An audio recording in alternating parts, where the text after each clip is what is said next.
ছুটে আয় শাহজালালের নির্ভীকি সৈনিকেরা, খতম করো নাস্তিকদের চেলাচা মন্ডাগুলা।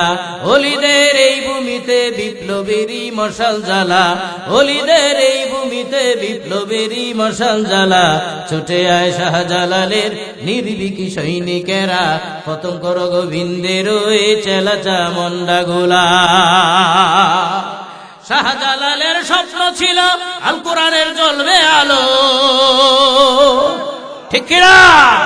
এটা শুধু শাহজালাল রহমতুল্লাহ আলাইহির স্বপ্ন না, এদেশের কোটি কোটি তৌহিদি জনতা মুসলমানের স্বপ্ন। কোরআন দিয়ে রাষ্ট্র পরিচালিত হবে, ঠিক কিনা? জোরে কর। কোরআনকে নিয়ে, ইসলামকে নিয়ে যারা বান্দরামি করেছিল, এরাই চলে গেছে দেশ ছাইরা। যাদেরকে বলছিল পাকিস্তান যাওয়ার জন্য, এরা পাকিস্তান যায় নাই, এরা ইন্ডিয়ায় চলে গেছে। কথা কোন ঠিক কিনা? শাহজালালের স্বপ্ন ছিল আল কোরআনের জ্বলবে আলো, সে আলোয় ছড়িয়ে দিতে বিপ্লবেরই মশাল জ্বালা। ছুটে আয় শাহজালালের নির্ভীকি সৈনিকেরা, খতম করো নাস্তিকদের চেলাচা মুন্ডাগুলা। শাহজালালের পাকভূমিতে যারা আসে ভাগ বসাতে, আসে না নাই? কয় রংপুর আঙ্গর কয়নি? রংপুর আমাদের, চট্টগ্রাম আমাদের, খাগড়াছড়ি আমাদের, বান্দরবন আমাদের। আরে এটা কি তোমার যৌতুক? মাইয়া তো ভাগ্য গেছে, আমরা তো তুইলা দিছি না। কথা বলেন না কেন? মাইয়া তো ভাগ্য গেছে, তুইলা দিছি না। যৌতুক দাবি করো, যা যা পিটা করে ছাড়বো দেশ থেকে। যৌতুক মাঙ্গাও, চট্টগ্রাম তুঙ্গর, এই আঙ্গর এই আঙ্গর। শাহজালালের পাকভূমিতে কষ্ট হইতেছে, রাগ করতেছেন, ভয় লাগতেছে, ধরে লাইব, মামলা দিব। আরে জঙ্গি বঙ্গির নাটক শেষ, কোরআন হাদিসের বাংলাদেশ। কথা বলতে হবে, ঠিক কিনা মুসলমান? আর জঙ্গি বঙ্গি চলবে না, এখন কোরআন দিয়েই চলবে রাষ্ট্র, ইনশাআল্লাহ। কোরআনের বিরোধিতা যারা করে তাদের চুলকানি উঠে। কথা কোন ঠিক কিনা? দেখেন না, ডক্টর মিজানুর রহমান আজহারী যশোরে আইসে বলছিল, একদল খাইয়া হুহির বানাইছে, আর একটা খাইতো চাল, চুলকানি উঠছে অনেকে। আরে কোন বক্তার, কোন দলের নাম পয়লায় চুলকানি যাদের উঠছে, কলে কিরে কেটা কলা খায়? কলে আমি কি কইছি আমি চোখের তলে কলা খাই? কথা কয় না? তাইলে কলা খাস কেনা রে?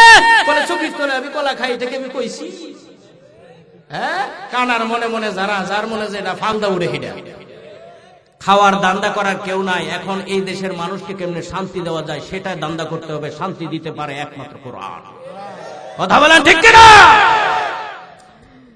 শাহজালালের পাকভূমিতে যারা আসে বাগ বসাতে, শাহজালালের পাকভূমিতে যারা আসে বাগ বসাতে, রোজ ভারতের দালাল ওরা এ দেশ থেকে জলদি তারা। এখনো আনাচে কানাচে, অলিতে গলিতে ওই কাউয়া কাদের মতো যারা লুকিয়ে আছে, এদেরকে পাইলে জাটা পিটা করে বাংলা ছাড়া করা দরকার। কথা বলতে হবে, ঠিক কিনা? আমার ভাইয়েরা, কতক্ষণ আপনারা আওয়াজ দিতে পারবেন দেখা যাবে আজকে। পারবেন কতক্ষণ আওয়াজ? হ্যাঁ, কতক্ষণ? কি কইছে? সারা রাত নাকি? ওনারা চাই আমি ওয়াজ করে মারা যায়, কবরদার রেখে দিব। উল্লাভারের মানুষের সাথে আমার কোন দোষ শুনি আছে? আমি কি একসময় আওয়ামী লীগ করতাম? হ্যাঁ, প্রাণ ভরে কথা বলতে পারি না। এত বছর সাইজে শুরু হইল 18 বছর এই ফিল্ডে। বহু জায়গায় মাইক কাইরা নিছে, বহু জায়গায় সিলিপ দিছে। হুজুর উর্ফের ওয়াজ না, সব কবরের নিচে। কথা কোন ঠিক কিনা? এখন থেকে সব উপরের ওয়াজ, ঠিক কিনা? আমার প্রাণের ভাইয়ারা, যেটা উঠতে দৌড় দিব বুঝবেন ভেজাল আছে। কথা কোন ঠিক কিনা? ভেজাল আছে না নাই? ভেজাল আছে। কোরআন নাজিল হওয়ার পর থেকে নিয়ে, রাসূলের যুগ থেকে নিয়ে আমরা যত পিছিয়ে যাচ্ছি, ততই মানুষের দ্বীনের প্রতি অনীহার, আখিরাত বিমুখী হয়ে যাইতেছে। আর ততই মানুষ আলেম বিদ্বেষী হচ্ছে, ততই মানুষ আস্তে আস্তে দুনিয়ামুখী হচ্ছে। আর কিয়ামত ঘনিয়ে আইতেছে, আর সময় নাই। আর বেঈমান হয়ে কবরে যাওয়ার সময় নাই। পাক্কা ইমানদার হইয়া আল্লাহ এবং আল্লাহর রাসূলের পথে চলেই কবরে যাওয়া লাগবে। এই জন্যই টার্গেট একটাই, উলামায়ে কেরামদের মিশনে আপনাদের যোগ দেওয়া লাগবে, ঠিক কিনা? কোন আলেমদের মিশন যেটা, আপনার আমারও মিশনই সেটা। এই যে মাদ্রাসা, এটা ইসলামের পাওয়ার হাউস। কথা বলতে হবে, ঠিক কিনা? এই সমস্ত ইসলামের পাওয়ার হাউস যদি ঠিক থাকে, ইসলাম এই জমিনে ঠিক থাকবে। অনেকেই কয় বেঙ্গের ছাতার মতো অনেক মাদ্রাসা, যারা বলে বেঙ্গের ছাতার মতো অনেক মাদ্রাসা, আমি বলতে চাই এরাই কোরআন ভালোবাসে না। কুয়ার বেঙ্গের মৌলবী কুয়ার খবরই রাখে, দুনিয়ার খবর রাখে না। আমার ভাইয়েরা, দুনিয়ামুখী হওয়া যাবে না, আখেরাতমুখী হওয়া লাগবে। এই যে মাহফিল গুলো, এটা আখেরাতের পুঞ্জি। দুনিয়ার তেমন ফায়দা নাই, কিছুই না দুনিয়া। এই যে এতক্ষণ বৈশা সুবহানাল্লাহ, আলহামদুলিল্লাহ, ইনশাআল্লাহ, মাশাআল্লাহ বলতেছেন, আর যতক্ষণ জিকির করতেছেন, ফায়দা হইতেছে আখেরাতের। আপনার কবরের সরু সামানা তৈরি করে দিতেছে কে? আল্লাহ। সাহাবীরাও তো দুনিয়ার কাজ করছে, করে নাই? আমি কোরআন শরীফ থেকে ছোট্ট একটি সূরা তেলাওয়াত করছি, আলোচনায় যাব। আপনাদের আগে অনেকক্ষণ আলোচনা শুনছেন, তো এখন আপনাদেরকে আমি আগে মনটা একটু নরম করানোর জন্য যাইতেছি একটা ওয়াকিয়ার দিকে। সাহাবীরাও দিনের কাজ করেছে, দুনিয়ার থেকেও দুনিয়ার কাজ তারা করেছে, কিন্তু যখন তারা আখিরাতের ডাক আসছে তাদের কাছে, দুনিয়ার সমস্ত কাজ বাদ দিয়ে আখিরাতের ডাকে হাজিরা দিছে। সুবহানাল্লাহ। ঠেলা গাড়ির মতো ধাক্কাই থাকতাম না। সুবহানাল্লাহ বলার দরকার থাকলে আওয়াজটা ভরে বলবেন সুবহানাল্লাহ, মুখটা বলেন সুবহানাল্লাহ। বলে হুজুর এত জোরে সুবহানাল্লাহ বললে লাভ কি? বলে লাভ আছে। সুবহানাল্লাহ তামলাউল মিজান। রাসূল বলেন, যে দুনিয়াতে বেশি করে সুবহানাল্লাহ বলে, মিজানে তার জন্য নেকির ওজন ভারী করে দেয় আমার আল্লাহ। তাসবিহগুলো পাঠ করবেন আমার ভাইরা। সাহাবীরাও কোরআনের দুনিয়ার কাজ করেছে, দুনিয়া থেকে যখন আখিরাতের ডাক আসছে, দুনিয়ার সমস্ত কাজ ফালাইয়া তারা আখিরাতের ডাকে হাজিরা দিছে। যেমন এক সাহাবী মাথার উপরে কুড়াল উঠাইছে, লাকড়ি ভাড়তেছে, লাকড়ি। ইন দ্য মিন টাইমে মসজিদের মাঝে আজান দিয়ে দিছে। মসজিদের মধ্যে মুয়াজ্জিন দিতেছে আজান, আল্লাহু আকবার, আল্লাহু আকবার। কে বড়? আল্লাহু আকবার মানে কে বড়? আল্লাহ বড়। সাহাবী মনে মনে ভাবতেছে, আমি যদি এখন কুড়ালটা সামনের দিকে নেই আর লাকড়ি ফাড়ি, তাহলে এটা তো লাকড়ি ফাড়াটাই বড় হয়ে গেল, আল্লাহ বড় হইল না। অতএব সাহাবীদের ক্যারেক্টার ছিল কোরআনটা সামনের দিকে না নিয়া একেবারে পিছনে নিক্ষেপ করে ওযু বানাইয়া মসজিদে দৌড় শুরু করছে। আমি আপনি হইলে কি করতাম? যদি হুজুররা যায় তাবলীগের দাওয়াত দে, চলেন না 3 দিনের লেগে যায়, আম করে কয় কি জানেন? হুজুর আপনারা তো আজারে থাকেন, গজারে গীত গান, আপনাদের তো খায়া কাম নাই। আমগর কত কাম, কত কাম। জামুনে ছেলে মেয়েদের বিয়া শাদী করাই লই, চাকরি পায় লই, রিটায়ার্ড হয়ে লই, এই ধরনের চিন্তা করতে করতে চাকরিও পায়, রিটায়ার্ডও হয়, এরপর দাওয়াত দিতে যায়, বলে দাড়ি মুছ পাইকা লোক, দাড়ি মুছও পাকে, বৃদ্ধ হয়, এরপরও তার আল্লাহর কাম নেওয়ার সময় নাই। আল্লাহ বলেন, দুনিয়ার 16 আনা বুঝলি রে বান্দা, আখিরাতের 1 আনাও বুঝলি না, তোর মতো জাহেল আর কেউ নাই। এই মতে হার চিজের আদানে কি চিজ, এই মতে খুদ রানাদানি আহমকি। ওরে আহমক, সব জিনিসের কদর জানো, কিন্তু তুমি নিজের কদর জানো না। আমার প্রশ্নের জবাব দেন তো, বাংলাদেশের জাতীয় পাখির নাম কি? দোয়েল। কি হল? দোয়েল পাখির কি জানা আছে? বাংলাদেশ সরকার তাকে জাতীয় পাখি ঘোষণা করছে। দোয়েল পাখির জানা আছে? বাংলাদেশ সরকার তাকে জাতীয় পাখি ঘোষণা করছে। জানা থাকলে কি হ্যাঁ রাস্তাঘাটে আনাচে কানাচে গাছের ডাইলে দৌড়াদৌড়ি করতো না সংসদে ঢুকতো? সংসদে ঢুকে কি কইতো? বাজেট দাও। কথা কয় না। ও মুসলমান, তোমাদের দাম কত এটা যদি তুমি জানতা, হিন্দুদের পূজায় যায় কোনোদিনই মুসলমান আড্ডা মারতো না রে, আজান হয়ে গেলে মসজিদে ঢুকে যেত।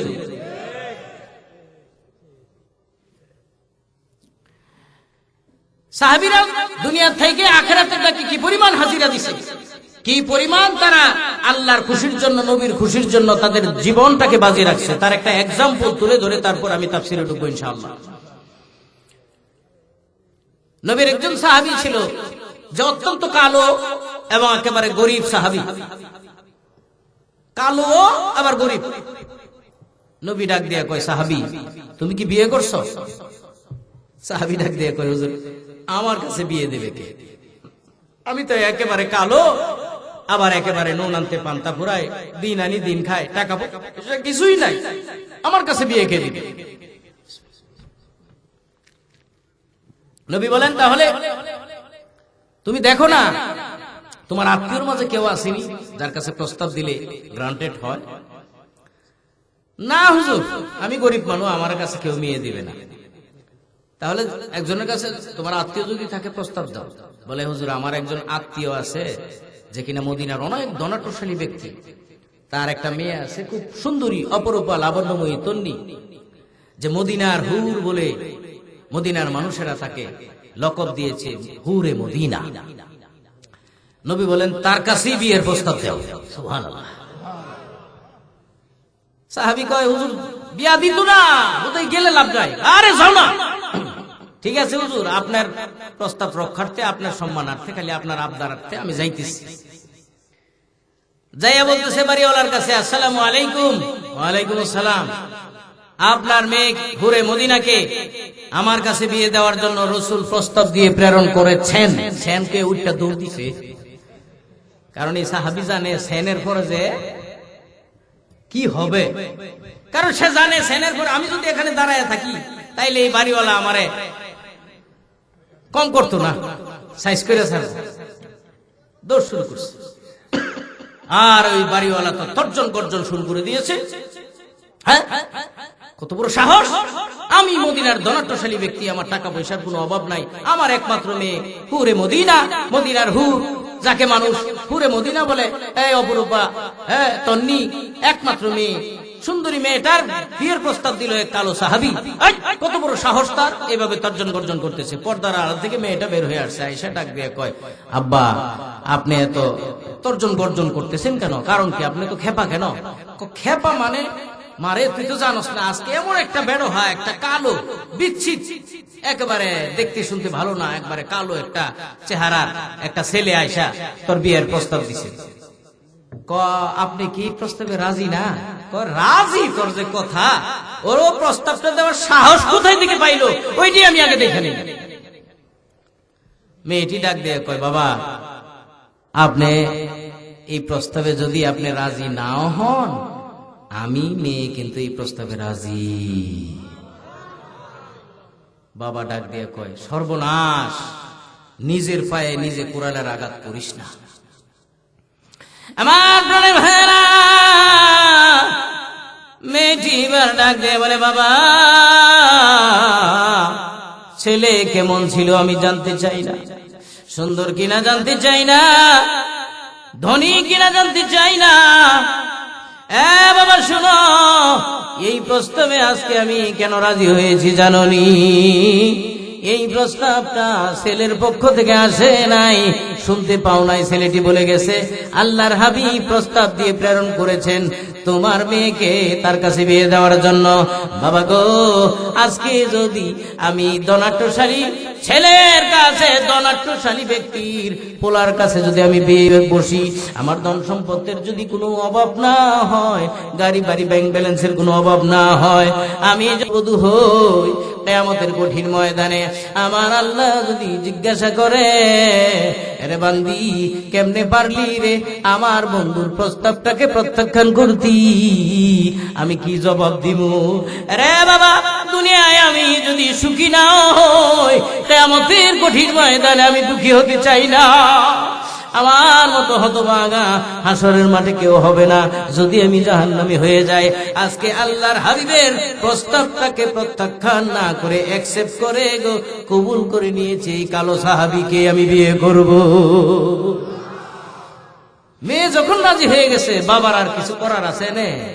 ডাক দিয়া কয়, ছেলেরে আবার খবর দিছে, তলব করছে, ডাক দিয়া কয়, এই তুমি যে বিয়ার প্রস্তাব দিলা, আমার মাইয়া তো রাজি, আমিও বিয়া দি নিয়ত করছি, টাকা পয়সা কি আছে বাইর করো। পকেট উল্লায় দেখায়, কয় এমটি পকেট, অর্থাৎ একটি নাই। এবার মেজাজটা লরবলা গরম হয়েছে আরো। কয় বিয়া করবি কেমনে? বিয়া কেমনে করবো এটা আল্লাহ আর আল্লাহর নবী জানে। সুবহানাল্লাহ। আল্লাহ আর আল্লাহর নবী জানে। ঠিক আছে, তোমার আল্লাহ আর আল্লাহর নবী জানে, খালি বারে বারে নবীর দোহাই দেও। একবার নবীর দোহাই দিয়া বাইয়া রাজি, আবার নবীর কথা কও। ঠিক আছে, আবার টাকা পয়সার তো কোনো অভাব নাই, আল্লাহ দিলে মাইয়া ওই একটা। সুবহানাল্লাহ। নাও টাকা পয়সা দিলাম, তোমারে কিছু দিরহাম দিলাম, যাও মদিনার মার্কেটে যাও, যাও বিবাহের সরু সামানা কিনে নিয়ে আসো। মনোযোগ আছে? এবার এই কালো সাহাবী বিবাহের সরসামানা কেনার জন্য নিজের টাকা না ফুফু শ্বশুরের টাকা নিয়ে চলে গেছে মার্কেটের মধ্যে। হুরে মদিনার সাথে বিয়ে হবে, বলেন তো মনের মধ্যে আনন্দ আছে না নাই? গোল্ডেন চান্স, গোল্ডেন অপরচুনিটি, কত সুবর্ণ সুযোগ। যখন বেলাল মার্কেটের মধ্যে ঢুকে গেছে, এখন তো বেলাল মার্কেট হইছে, মদিনার অনেক মার্কেট আছে। যারা হাজী সাহেবরা যারা মদিনায় গিয়েছেন তারা দেখেছেন, বড় বড় বিশাল মার্কেট, বেলাল মার্কেটও আছে মদিনায়। আমার প্রাণের ভাইরা, এই কালো সাহাবী মার্কেটের ভিতরে ঢুকে গেছে গো, কত মনের মধ্যে আনন্দ। মদিনার হুরে মদিনার স্বামী সে আজকে হবে, শুরু সমানা কেনা শুরু করেছে। ইন দি মিন টাইমে এমন সময় গো মদিনার মার্কেটের পাশ দিয়া হযরতে বেলাল রাদিয়াল্লাহু তাআলা আনহু রাস্তা দিয়া যায়, আর ডাক দিয়ে বলে, ও মদিনার মুহাজির আনসারেরা, নবীর আশিকেরা গো, তোমরা খবর শুনছনি? উহুদের জমিনে নবী বিপদের সম্মুখীন।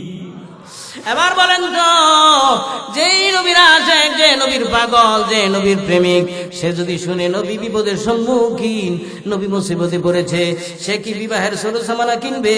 বিবাহে লিপ্ত হবে না, নবীর সহযোগিতায় দৌড়াবে। যদিও আমরা নবীরে কেউ গালি দিলে আমরা জাস্টিফাই করি, কোন দলের লোকে গালি দিছে এরপরে বিচার। আমি বলতে চাই, এই যে যে দলের লোকই হন না কেন, যে যে তরিকার লোকই হন না কেন, আমাদের আল্লাহ একজন, নবী একজন। নবীরে যদি গালি দেয় কেউ, সে আওয়ামী লীগ করতে পারে, বিএনপি করতে পারে, জামাত করতে পারে, চরমোনাই করতে পারে, জাতীয় পার্টি করতে পারে, কোন দল দেখার কোন সুযোগ নাই। যাই করবে তাকে ফাঁসির কাস্টে, নবীকে গালি দিলে ফাঁসির কাস্টে তাকে জড়াইতে হবে। ঠিক কিনা জোরে কর। জায়গায় এবার নবীর যে পাগল, নবীর যে প্রেমিক, এমন সময় শুনেছে নবী উহুদের জমিনে বিপদের সম্মুখীন। হযরতে সায়লাবা, হযরতে সাদ সলবি, ওই কালো সাহাবীর নাম হলো হযরতে সাদ সলবি। কালো সাহাবী মনে মনে ভাবে, এমন সময় এই মুহূর্তে আমি শুনেছি নবী বিপদের সম্মুখীন উহুদের ময়দানে। আমি যদি বিবাহের সরসামানা কিনে গো, আমি পুরে মদিনার স্বামী আজকে হয়ে যাই। দুনিয়ার মাঝে আনন্দ উল্লাসের কোনো অভাব যদি আমার না হয়, তাই আমাদের কঠিন ময়দানে আমার আল্লাহ যদি ডাক দিয়ে বলে, আরে সাহাবী, শুনছিলে তো আমার নবী উহুদের ময়দানে, উহুদের জমিনে বিপদের সম্মুখীন হয়েছিল, কেমনে পারলি রে উহুদের জমিনে না যাইয়া বিবাহের মধ্যে লিপ্ত হয়ে যাইতি? আজকে যদি আমি দুনিয়ার মাঝে হুরে মদিনার স্বামী হই, কিয়ামতের কঠিন ময়দানে আমার আল্লাহ যদি প্রশ্ন করে, নিশ্চয়ই কিয়ামতের কঠিন ময়দানে আমাকে আমার আল্লাহ হুর দেবে না। দুনিয়ার হুর বাদ দিতে পারি রে, আমি আল্লাহর জান্নাতের হুর বাদ দিতে পারি না। আমি আল্লাহর জান্নাতের হুর বাদ দিতে পারি না, আমি নবীর পক্ষে থাকবো। এবার সে সরসামানা, বিবাহের সরসামানা কিনে এই যেই টাকাটা দিয়েছিল, দিরহাম দিয়েছিল, ওটা দিয়ে উট আর নাঙ্গা তরবারি কিনে উহুদের ময়দানে ঢুকে গেছে। সুবহানাল্লাহ জোরে কর। উহুদের ময়দানে ঢুকে গেছে। উহুদের ময়দানে যাই এই কালো সাহাবী মুখটা এইভাবে মুখোশ পরে, মাস্ক পরে এইভাবে মুখটা ঢেকে, কারণ নবী তাকে বিবাহের জন্য পারমিশন দিয়েছে।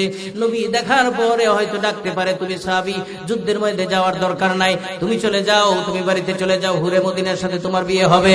নবী যাতে না চিনে, সাহাবীরাও যাতে না চিনে, মুখটা এভাবে, মুখটা নাক পর্যন্ত কভার দিয়া সাহাবী যুদ্ধের ময়দানে ঢুকে পড়েছে। সিংহের মতো যুদ্ধ করতে শুরু করেছে, কচু কাটা শুরু করেছে কাফেরদেরকে। যারে যেখানে পাচ্ছে গো, যুদ্ধের ময়দানে বীর বিক্রমের মতো যুদ্ধ করতেছে। হায় হায়, এই মুহূর্তে উহুদের ময়দানে খবর পৌঁছায় দিছে শয়তান মারদুদ, মানুষের বেশ ধরে শয়তান মারদুদ খবর পৌঁছায় দিছে। মদিনার অলিতে গলিতে খবর চলে গেছে, কাত কুদিলা মুহাম্মদ সাল্লাল্লাহু আলাইহি ওয়াসাল্লাম, মুহাম্মদ নাই রে, মুহাম্মদ চিরবিদায় হয়ে গেছে। সাহাবীদের মনোবল নষ্ট হয়ে গেছে। সাহাবীরা কাঁদতে শুরু করেছে, কার জন্য যুদ্ধ করব রে, কি জন্য আর উহুদের ময়দানে যুদ্ধ করব? যুদ্ধ করে কি লাভ হবে? আর যুদ্ধ করে কি লাভ?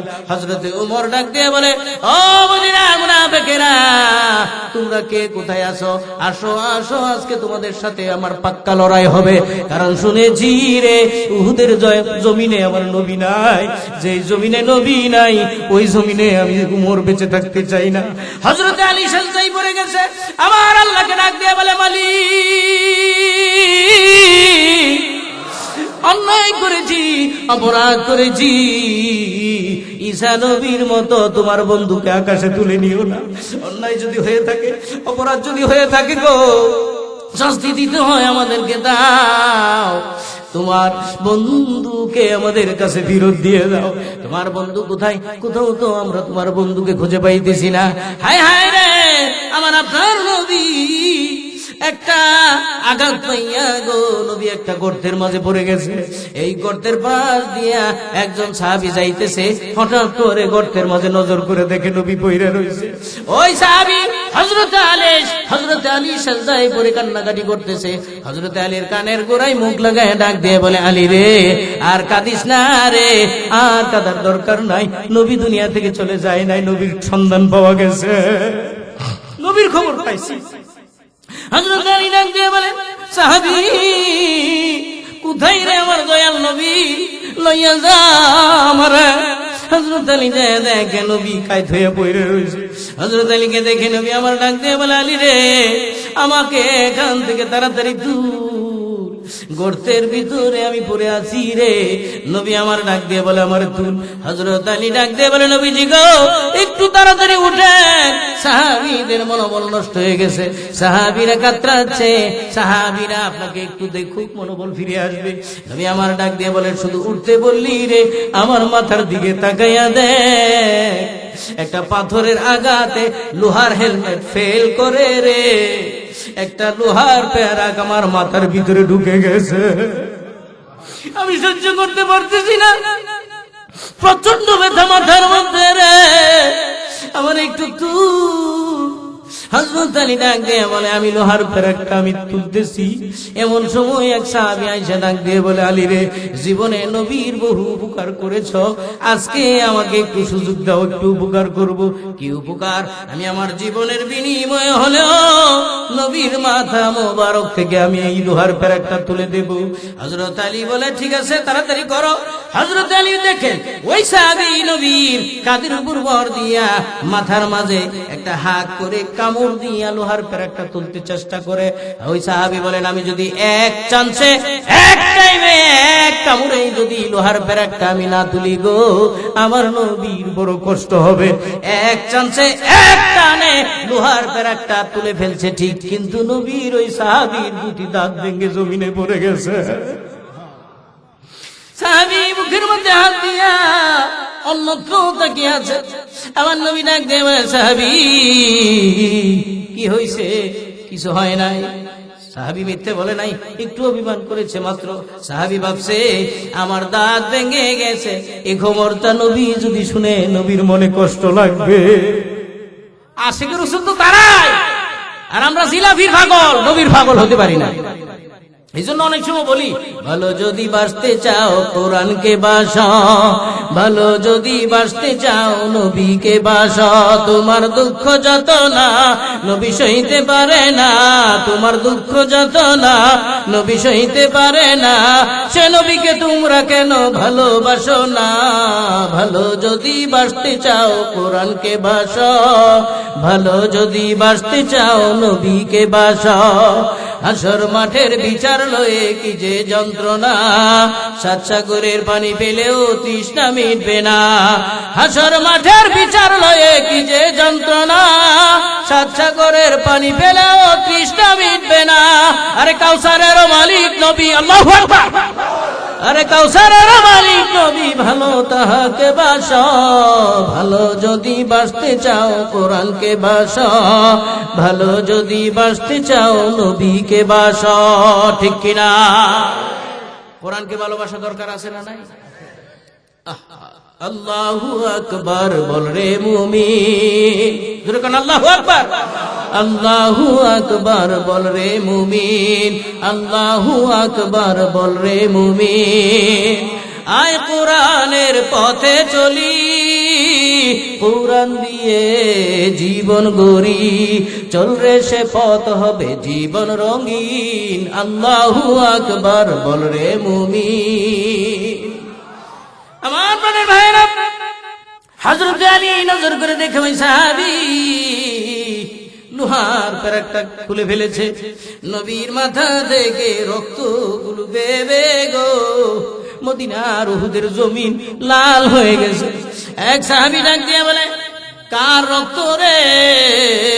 উহুদের জমিন লাল করে ফেলেছে। হযরত আলী বলেন, নবীর গায়ের পবিত্র রক্ত।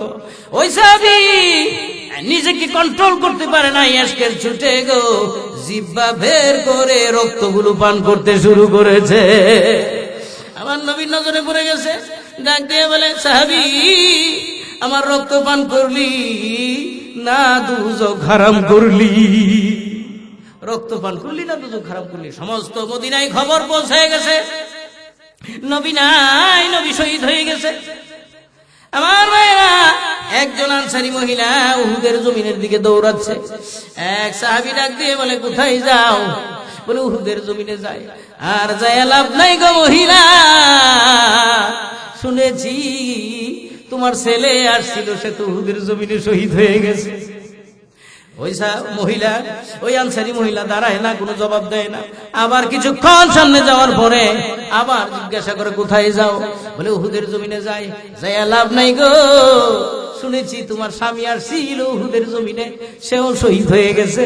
মহিলা কোনো জবাব দেয় না, সামনের দিকে আগায়।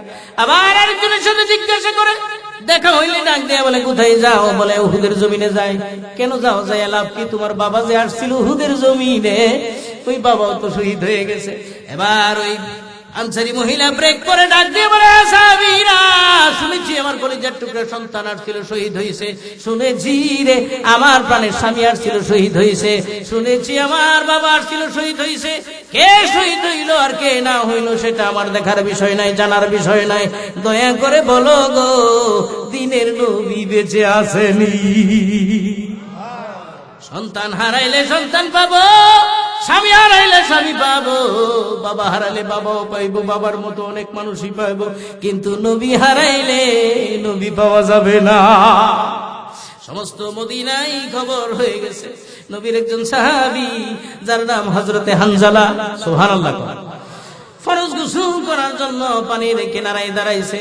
এমন সময় এই হানজালার ঘরের পাশ দিয়ে কে জানি যায় আর ডাক দিয়ে কয়, নবীর সাহাবীরা গো, কে কোথায় আছো গো?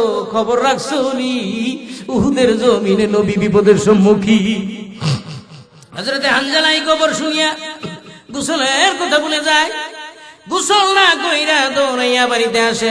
আয়েশা ডাক দিয়ে বলে, বিবি রে, আমার তরবারিটা কই? তাড়াতাড়ি দে রে বিবি, তরবারিটা দে। হযরতে হানজালার বিবি নববধূ ডাক দিয়ে বলে, আপনি সবে মাত্র গেছেন ফরজ গোসল করার জন্য, গোসল না কইরা তরবারি খুঁজতেছেন, তার কারণ কি? বলে, কার জন্য গোসল করব? কেন রে গোসল করব? আর গোসল করি বা কি লাভ হবে? বিদায় দে রে বিবি, গোসলের সময় নাই, দেখা হবে আল্লাহর জান্নাতে। চলে গেছে বীর বিক্রমে লড়াই করে হযরতে হানজালাও শহীদ। নবী আমার উঠার পরে ডাক দিয়ে কয়, সাহাবীরা কতজন শহীদ হয়েছে? বলে, 70 জন। 70 জন? উহুদের জমিনে কতজন শহীদ হয়েছিল? 70 জন? বলে, হ্যাঁ। বিনা গোসলে এদেরকে কবর দিয়ে দাও। সুবহানাল্লাহ। কষ্ট হইতেছে? শর্ট করে দিমু? বিনা গোসলে কবর দিয়ে দাও। অনেকেই প্রশ্ন করতে পারে, না মাওলানা, শুহাদায়ে কেরামদেরকে কেন বিনা গোসলে কবর দেওয়া হয়? জবাব হলো, শুহাদায়ে কেরাম কিয়ামতের কঠিন ময়দানে রক্তমাখা অবস্থায় আমার আল্লাহর দরবারে হাজিরা দিবে। আমার আল্লাহ ডাক দিয়ে বলবে, কিরে বান্দা, তোর গায়ে তোর রক্তের আঘাত কিসের? বল্লমের আঘাত কিসের? গুলির আঘাত কিসের? তীরের আঘাত কিসের? ড্যাগারের আঘাত কিসের? এত টিয়ারশিল কেন? এত আঘাত, ক্ষত বিক্ষত শরীর, রক্তাক্ত কারণ কি? ওই শহীদ আমার আল্লাহর কাছে ডাক দিয়ে বলবে, মালিক, দুনিয়াতে কোরআনের পক্ষ থেকে, তুমি আল্লাহর পক্ষ থেকে, নবীর পক্ষ থেকে কাফেরদের বিরুদ্ধে, জালেমদের বিরুদ্ধে আমরা লড়াই করেছি। এই জন্য এরা আমাদেরকে মেরেছে। আমাদের ভাইয়েরা রক্তমাখা অবস্থায় তোমার দরবারে পাঠাইয়া দিছে। আমার আল্লাহ ডাক দিয়ে বলবে, এ বান্দা, দুনিয়াতে তোর বিবির ভালোবাসা, সন্তানের ভালোবাসা তোর অন্তরে জায়গা পায় নাই, দুনিয়ার মহব্বত তোর অন্তরে এত বেশি পায় নাই যত বেশি রে আমি আল্লাহকে তোরা ভালোবেসেছিস। তোরা ভালোবেসেছিস, আজকে শহীদের কোনো হিসাব নিব না, বিনা হিসাবে আমার জান্নাতে তোরা ঢুকে যা। যারা শহীদ এদেরকে বিনা গোসলে কবরস্থ করা হচ্ছে। এমন সময় মদিনার পথ দিয়ে একটা আওলা গেছে, পাগল বেশে একটা মহিলা আসতেছে। একটা মহিলা, নবী আমার সাহাবীদেরকে ডাক দিয়ে বলেন, ও আমার সাহাবীরা, রাখো রাখো, দেখি দেখি মহিলাটা কি বলতে চাই, কি মেসেজ নিয়ে আসছে। ওই মহিলা আল্লাহর হাবিবকে সালাম আনতে ডেকে ডেকে বলে, হুজুর, সবাইকে গোসল ছাড়া কবর দিলেও আমার প্রাণের স্বামীকে গোসল ছাড়া কবর দিয়েন না। নবী আমার ডাক দিয়ে বলেন, কি পরিচয় তোমার, কি নাম তোমার, কোথায় থেকে আসছো, কে তোমার স্বামী? হুজুর, আমি আপনার প্রিয় সাহাবী হযরতে হানজালার বিবি। হানজালা কোথায়? হুজুর, ফরজ গোসল করার জন্য আমার স্বামী পানির কিনারায় দাঁড়ায়, এমন সময় কে জানি খবর দিছে আপনি শহীদ হয়ে গেছেন, আপনি মদিনা থেকে চির বিদায়ী হয়ে গেছেন। এই খবর শুনিয়া আমার স্বামী গোসলের কথা ভুলে যায়। হুজুর, সবাইকে গোসল ছাড়া কবর দিলেও আমার স্বামীকে গোসল ছাড়া কবর দিয়েন না। আমার নবী ডাক দিয়ে বলেন, সাহাবীরা রে, হানজালার লাশ কোথায়, বের কর, তাড়াতাড়ি গোসল দে। হানজালার লাশ কোথায়, বের কর, তাড়াতাড়ি গোসল দে। এমন সময় জিবরাইল ফেরেশতাকে আমার আল্লাহ ডাক দিয়ে বলেন, জিবরাইল রে, আমার বন্ধুর কাছে যাই মেসেজ দাও, যেই হানজালা আমার বন্ধুর প্রেমে পাগল হইয়া, আমার বন্ধুর প্রেমে পাগল হইয়া ফরজ গোসলের কথা পর্যন্ত ভুলে যেতে পারলো রে, আমি আল্লাহ চাই না দুনিয়ার সাধারণ পানি দিয়ে তার গোসল দেও। হাবিব, একটু আকাশের দিকে নজর করে দেখেন, আপনি বলার আগে আগে আমি আল্লাহ হানজালারে রহমতি ফেরেশতা দিয়া জান্নাতি বরকতি পানি দিয়ে তারে গোসল দিয়ে দিছি। আমার আপনার নবী ডাক দিয়ে বলেন, সাহাবীরা রে, হানজালার গোসলের দরকার নাই, তার গোসল হয়ে গেছে। এক সাহাবী নবীর এই কথা বাস্তব পরীক্ষা করার জন্য হযরতে হানজালার লাশের কিনারে যায় দাঁড়ায় দেখে গো, চুলের আগা বেবে, দাড়ির আগা বেবে পানির ফুটাগুলো জোরে জোরে পড়তেছে, যেন সবে মাত্র হানজালাকে গোসল দিয়েছে। জোরে জোরে কোন সুবহানাল্লাহ। আমার প্রাণের ভাইয়েরা, সাহাবীদেরকে নবী নিজে কবরস্থ করতেছে। ইন দ্য মিন টাইমে নবী নজর করে দেখে কালো সাহাবী, মনে আছে ওই কালো সাহাবী, যেই কালো সাহাবীর আজকে এই হুরে মদিনার সাথে বিয়ে হওয়ার কথা ছিল। সাহাবীরাও নজর করে দেখে নবী সমস্ত সাহাবীদের কবরস্থ করতেছে, কিন্তু এই কালো সাহাবীর কবরে রাখার সময় নবী একবার মুস্কি মুস্কি হাসে, আবার গাড়টা ঘুরায় ফেলে। এক সাহাবী ডাক দিয়ে কই, নবীজি গো, এই কালো সাহাবীর কবরে রাখার সময় আপনি গাড়টা ঘুরান আবার মুস্কি হাসেন, ব্যাপারটা কি? নবী ডাক দিয়ে কয়, সাহাবীরা গো, তোমরা তো জানো না আমার এই কালো সাহাবী এই আজকে তার হুরে মদিনার সাথে বিয়ে হওয়ার কথা আছে, কিন্তু যখন শুনছে, কার মাধ্যমে জানি শুনছে, শয়তান মারদুদ মানুষের বিরুদ্ধে কাফেররা মুনাফিকরা প্রচার করে দিছে আমি শহীদ, আমি শহীদ শুনিয়া, আমি দুনিয়া থেকে চিরবিদায়ের খবর শুনিয়া সে বিবাহের সরু সামানা না কিনে, তরবারি কিনে, ঘোড়া কিনে দৌড়ায় আয়সা সিংহের মতো লড়াই করে সে শহীদ হয়ে গেছে। এই যে শহীদ হইল, হুরে মদিনাকে, সে দুনিয়ার হুরকে যে ত্যাগ করে দিল, আমার আল্লাহ খুশি হইয়া দুনিয়ার মধ্যে এই দুনিয়ার কুরবানি করার কারণে, দুনিয়াটাকে লাথি মারার কারণে, দুনিয়ার হুরটাকে বাদ দেওয়ার কারণে আমার আল্লাহ খুশি হয়ে কবরে ঢোকার সাথে সাথে হাজার হাজার হুর গেলমান তারে পাঠায় দিছে, তার জন্য বরাদ্দ হয়ে গেছে। তারা কি করতেছে জানো? বলে কি, বলে একজন আরেকজনের আগে টানাটানি করে, কে কার আগে তার জান্নাতে ঢুকবো। এই যে টানাটানি দেখে আমি আসি সামলায় রাখতেছি না, জোরে কণ্ঠ সুবহানাল্লাহ। আর গাড় ঘুরাই ফেলাইছি, এই হুর তো আমার না, এই হুর এই কালো সাহাবী, ঠিক কিনা? আমি কেমনে তাকায় থাকি? আমার ভাইরা, আল্লাহর খুশির জন্য, নবীর খুশির জন্য যারাই আগাইছে, আমার আল্লাহ তার এই দুনিয়া 10 দুনিয়ার সমান জান্নাত দিয়ে তাদেরকে খুশি করব। ঠিক কিনা জোরে কর। আমার ভাইয়েরা, কথায় কথা বারে বুঝনে পেট ভরে, এক কথায় কত কথা। আমি তাফসির করার মতো সুযোগ আজকে নাই, কারণ আমার মন মেজাজ অন্যরকম। আমি আসছি অনেক আগে দিলে তাফসিরও করতাম, সবই হইতো, কিন্তু সূরা যেহেতু তেলাওয়াত করছি, সূরাটা একটু বলা দরকার। কথা কোন ঠিক কিনা? ইন্না আতাইনাকাল কাউসার, সূরা কাউসারটা খুব দামি একটি সূরা, যদিও ছোট, খুব গুরুত্বপূর্ণ সূরা, এবং এটার ব্যাপক তাফসীর আছে। শানে নজুল বলতে গেলে আজকে রাত্রে শেষ হয়ে যাবে, ওদিকে গেলাম না। আগে শুধু কাউসারটা আপনাদেরকে শোনাই। কাউসারটা কি? এই যে রজবের মাস চলতেছে, ঠিক কিনা? এই রজবের মাসেই 1 তারিখে আল্লাহ তাআলা দুনিয়া থেকে 7 আসমান পাড়ি দিয়ে, লা মাকান লা জামান পাড়ি দিয়া জান্নাত জাহান্নাম আরজ করছিল, কলম তক্ত যা আছে সব দেখাইছে। নবীরে দেখাইছে না?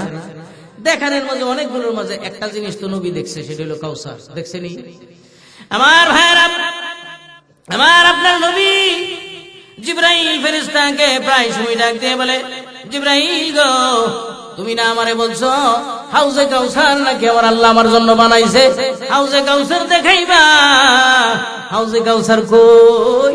জিবরাইল ফেরেশতা ডাক দিয়ে বলে, নবী গো, আল্লাহ তো নিজেই সূরা বনী ইসরাঈলে বলছে, লিনুরিয়াহু মিন আয়াতিনা, আকাশের নিদর্শনাবলী যা আছে সব আপনাকে দেখানো হবে। ওয়েট এন্ড সি, অপেক্ষা করেন এবং আস্তে আস্তে দেখতে থাকেন, সামনে যান। কিছু দূর যাওয়ার পরে নবী বলেন, আমি যাই দেখি বিরাট বড় একটা বিল্ডিং, বিরাট বড় একটা বিল্ডিং, বড় একটা দরজা, বড় একটা তালা লাগানো। জিবরাইল রে, এই বিল্ডিংটা কিসের বিল্ডিং? বলে, অপেক্ষা করেন, আমি বলতেছি। আপনি না হাউজে কাউসার দেখবেন বলছেন, এই বিল্ডিং এর ভিতরে হাউজে কাউসার আছে। বলে, আমি তো দেখি তালা লাগানো। বলে, তালায় হাত দেন আর বিসমিল্লাহ বলেন। বিসমিল্লাহির রহমানির রহিম বলে তালায় হাত দেন গো নবী। আমি জিবরাইল বললাম, সঙ্গে সঙ্গে তালা খুলে যাবে। নবী আমার ডাক দিয়ে বলেন, জিবরাইলের কথায় আমি তালার মাঝে হাত দিলাম, বিসমিল্লাহ বলে, বিসমিল্লাহ বলার সঙ্গে সঙ্গে তালা খুলে যায়। এত বড় দরজা খুললাম, ভিতরে ঢুকলাম। নবী আমার বলেন, আমি যাই দেখি চারদিক দিয়ে 4 প্রকারের শরবতের নহর এক দিক দিয়ে ঘুরিয়ে আসে, এক জায়গা দিয়ে ছুটছে, ওটাকে হাউজে কাউসার বলা হয়। নবী আমার ডাক দিয়ে বলেন, জিবরাইল রে, এই হাউজে কাউসার আমার আল্লাহ কাদের জন্য বানাইছে? নবী আমার বলেন, জিবরাইল কাদের জন্য বানাইছে হাউজে কাউসার? হযরত জিবরাইল বলে, নবীজি গো, দেখেন নাই তালার চাবির নাম বিসমিল্লাহ? দুনিয়াতে যারা নাকি প্রত্যেকটা নেক কাজ করার আগে বিসমিল্লাহ বলে কাজ শুরু করবে, আল্লাহ রাব্বুল আলামিন তাদেরকে হাউজে কাউসার দিয়ে দিবে। আচ্ছা ঠিক আছে, তুমি তো একটা জানো, আরো কি জানো নাকি? বলে, কি? তুমি তো জানো না গো জিবরাইল, এই হাউজে কাউসার আমার আল্লাহ আরো কাজে লাগাইবো। কোন কাজে? আপনি নবী বলেন, জিবরাইল, কিয়ামতের কঠিন ময়দানে অর্ধআধুক উপরে যখন সূর্য আসবে, মানুষগুলো পানি দাও গো, পানি দাও বলে যখন চিৎকার মারবে, আল্লাহর আরশের ছায়া ছাড়া আর কোনো ছায়া তখন থাকবে না। তখন আমার আল্লাহ হাউজে কাউসারের মালিক আমারে বানাইবো, আর আমার উম্মতদেরকে খাওয়ানোর জন্য পারমিশন দিব।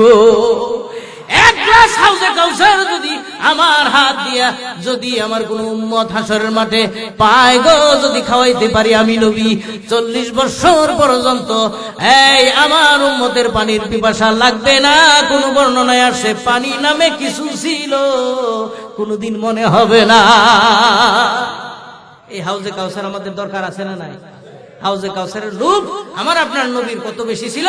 আরে হ্যাঁ, মেরাজ কইরা আয়েশা নবী সাদি মক্কায় যতবারই দোয়া করে আর খালি কয়, আল্লাহুম্মা আকুলু বিসমিল্লাহির রহমানির রহিম ফারযুকনা লিহাযান নাঈম। মালিক, আমি কিন্তু কোনো কাজের আগে বিসমিল্লাহ বাদ দেই না। মালিক গো, তুমি আমাকে কিন্তু এই হাউজে কাউসারের নিয়ামত থেকে কিন্তু বঞ্চিত কইরো না। হায় হায় রে, বারবার শুধু হাউজে কাউসারের কথা দোয়া করে।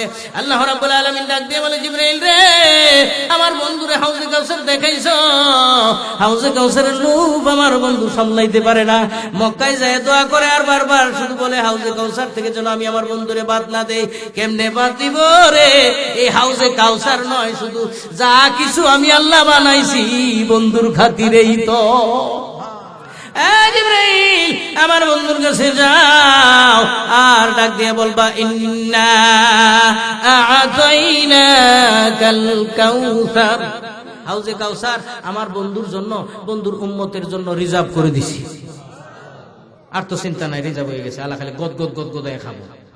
কথা কয় ঠিক কিনা? এরপরে আরো আয়াত আছে না? হ্যাঁ, আল্লাহ কয় না কাল কাউসার, তবে আমার বন্ধুর উম্মতেরা পাইব। শর্ত কয়টা? কথা কয় না, মাং না না শর্ত আছে। এখন যেটা উঠতে যাবো বুঝবেন, শর্ত মর্ত মানতো না, হাউজে কাউসার লাগতো না। শর্ত হলো আল্লাহ বলেন ফাসাল্লি লিরাব্বিকা ওয়ানহার, সুবহানাল্লাহ। ফাসাল্লি রাব্বিক, নামাজ পড়তে হবে। আর এই নামাজ লই আইছে নবী মেরাজ থেকে। আর নামাজটা যে দিছে এমনি দিছে না, হাউজে কাউসার আছে। এর মাঝে কি আছে? হাউজে কাউসার আছে। আর কি করতে দিব? ওয়ানহার, কুরবানি করতে দিব। কুরবানি খালি জিলহজ মাসের 10 তারিখে বিসমিল্লাহি আল্লাহু আকবার কইয়া 1 লাখ টাকার গরু কুরবানি না, এটা তো আছে। সত্য কথা বলা, হকের পথে থাকা, ইসলামের পক্ষে থাকা, কোরআনের পক্ষে থাকা, মুজাহিদা করা। প্রয়োজনে ইসলামের জন্য, কোরআনের জন্য যদি জান মাল বাজি রাখতে হয়, যদি এই বান্দা রাখতে পারে, নবী বলেন তার জন্য আমি আমার হাত দিয়ে হাউজে কাউসার বরাদ্দ হয়ে যাবে। মাদ্রাসা নয় তো ভাই নবীজির ওই ফুল বাগান, মাদ্রাসা নয় তো ভাই নবীজির ওই ফুল বাগান। ওই ফুল বাগানে ফুল তুলিতে কে যাবে চল, সঙ্গে নিয়ে পাক কোরআন, পাক কোরআন। বাপের কাছে দাবি মোরা মাদ্রাসাতে পড়তে চাই, আমরা যদি কোরআন পড়ি তোমরা হবে ভাগ্যবান। মাদ্রাসা নয় তো ভাই নবীজির ওই ফুল বাগান, ওই ফুল বাগানে ফুল তুলিতে কে যাবে চল, সঙ্গে নিয়ে পাক কোরআন, পাক কোরআন।